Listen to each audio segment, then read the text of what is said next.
Hey everybody, welcome back to Zulu's Board Game Cafe. This is MC Squared, and today we are learning how to play Dice Miner. It's a game we opened up earlier today, and now we're going to learn how to play it. It's actually a pretty simple, easy to understand board game. It is a dice drafting game, which is a pretty unique game style. I haven't gotten to actually play it yet, but I've read through all this, and we're going to go through the setup, what the components look like, and how a typical round is played.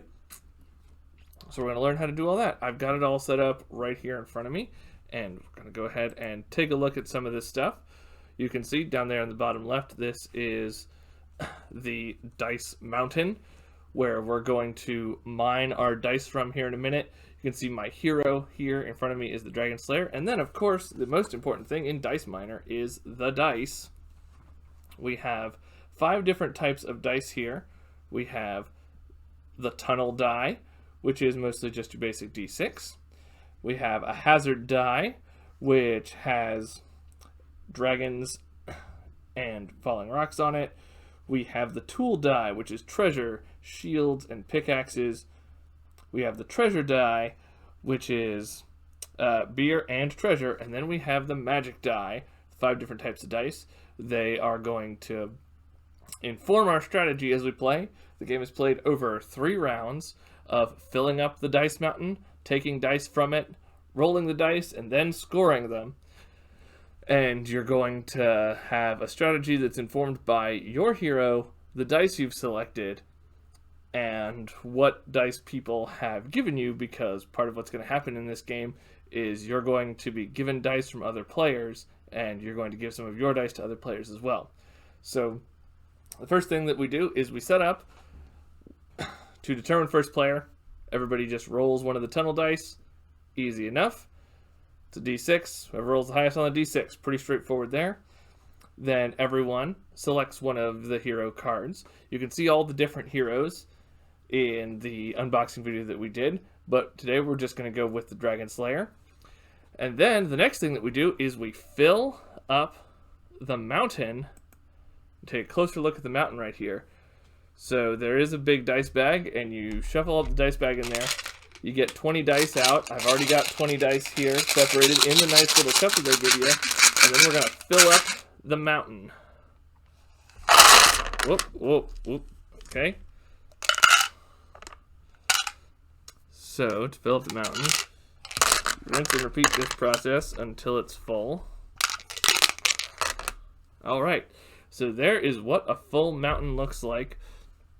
It might be harder to see on my shot right here, but there are little runes on the outer edge here of the mountain that tell you where the dice should go. Basically, if there's a blank wall visible, then that's not where the dice go.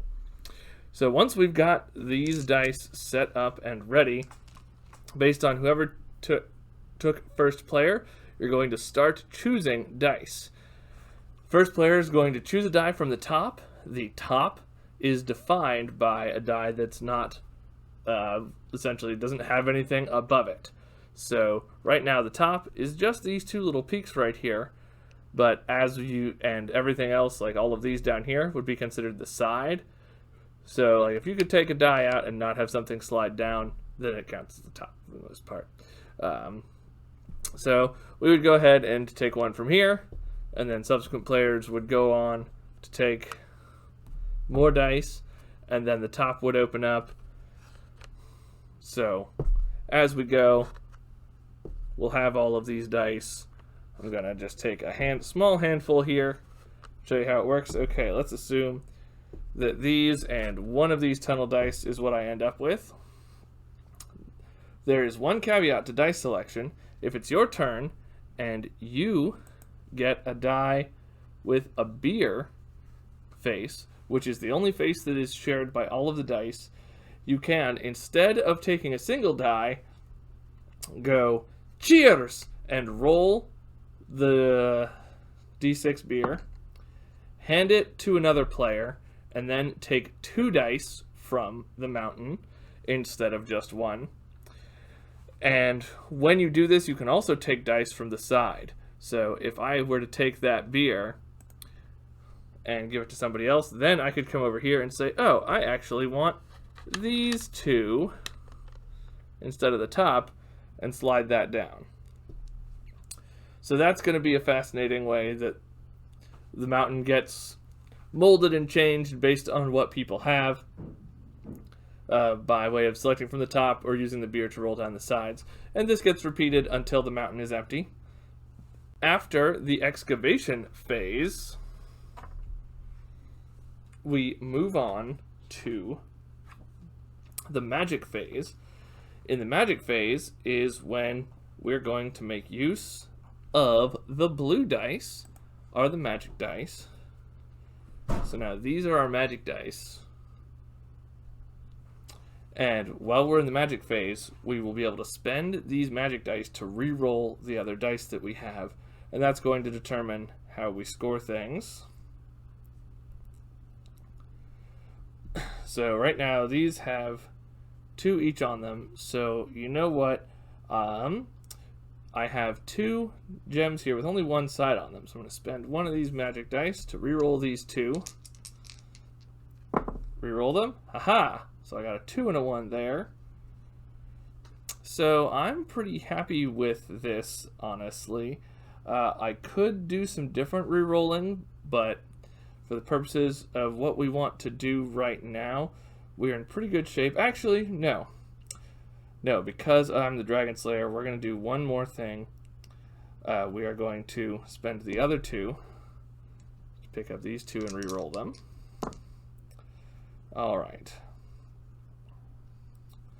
So there we go. So after I've spent my magic dice, this is now my dice loadout. Everyone at the table will go around taking turns and doing this thing. And once we've all done the thing, we go ahead and move on to the scoring phase. So the dice that count for the scoring phase, the first ones, are the tunnel dice. The tunnel dice are scored as consecutive straights that have to start on a 1. So this is a fantastic piece of game design space that I really like anytime a game does not always want you to roll high. So that is great for this. So we need the 1, we get the 1, and then we have a 2 here. So right now, this tunnel die would be 3 points that we've scored for the tunnel dice. Great, 3 points. Next are going to be our treasure dice. We get, this is really straightforward also, 1, 2, 3. That's 3 treasure points. Based, if other people had other treasure points, we would compare them, and the person who has the most treasure points actually gets double. So if you heavily invest in that, you are likely to come out with a big sweep. So if I had 3 and nobody else had 3 or more, then I would get 6 treasure points right here. So seems like a lot, certainly for a first round, but hard to say. I haven't actually seen a full game played. Be interested to see how high points can get to. The next thing that we're going to look at is the hazard die. Now, this is where stuff starts to have a little bit more complicated interaction. My hazard die is showing 2 dragons. Now, normally, the hazard die will subtract points from your score. So, this would be negative 2 points. However, these can be counteracted by either, by the tool die is the primary thing that can counteract them. Dragons are normally counteracted by a shield symbol. Now, my die doesn't show a shield symbol, but where I do have one is on my Dragon Slayer character. So since he has a shield, that shield is essentially a permanent die face that I have in front of me the whole game. And a single shield counters any dragons, any number of dragons, and turns them, not only negates the negative, but turns them into a positive. So that shield turns this negative 2 dragon points into positive 2 dragon points. So that's 2. The other thing that's on a hazard die potentially is cave-ins. You'll see the falling rocks. Those would be negated by my pickaxe symbol right here, but since I don't have any of those, the tool die is not going to do anything. So right now I have 1, 2, 3, 4, 5, 6, 7, 8. I have at least 8 points right here for the first round. After the first round is over, we go to the next phase, which is the replenishment. Replenishment means that we're going to essentially re-roll the dice that we've spent for the round and potentially do some other stuff. There's one last symbol we haven't addressed, and that's the treasure chests on the tool dice. If you had treasure chests showing on this die, go ahead and put this at a 2. You get to choose 2 dice to leave on their existing faces so that you won't have to re-roll those dice for the previous round. So, I think, let's assume I've got that, and I'm actually going to keep the 1 on my d6, because that's useful to have around to make sure that you start the chain. And I'll go ahead and keep the 2 on the treasure, because that's a pretty solid amount. And then I'll be re-rolling the rest of the dice. So, all of my uncashed dice get re-rolled. Keep in mind this does include the magic dice that you spent earlier. You will be able to use any magic dice that you spent in the previous round as well. So we'll re-roll all of those, and we'll have this available for the next round. And then we're going to go back and refill the mountain. So you can see the mountain is missing quite a bit, but we're going to refill it. Just got another handful right here. See, we start the whole process over again until the mountain is naturally full. Remove all these. And there we go. Mountain is full. We go through the entire process over again. This happens 3 times, so you have an ever-increasing dice pool size. And at the end of 3 rounds, you skip the replenish plays on the last round, tally up everybody's score, and whoever has the most score wins. It's pretty straightforward. Grab dice off the mountain, give beer to your friends to grab more dice off the mountain, reroll dice with magic, use magic dice to reroll dice, score your dice, win the game.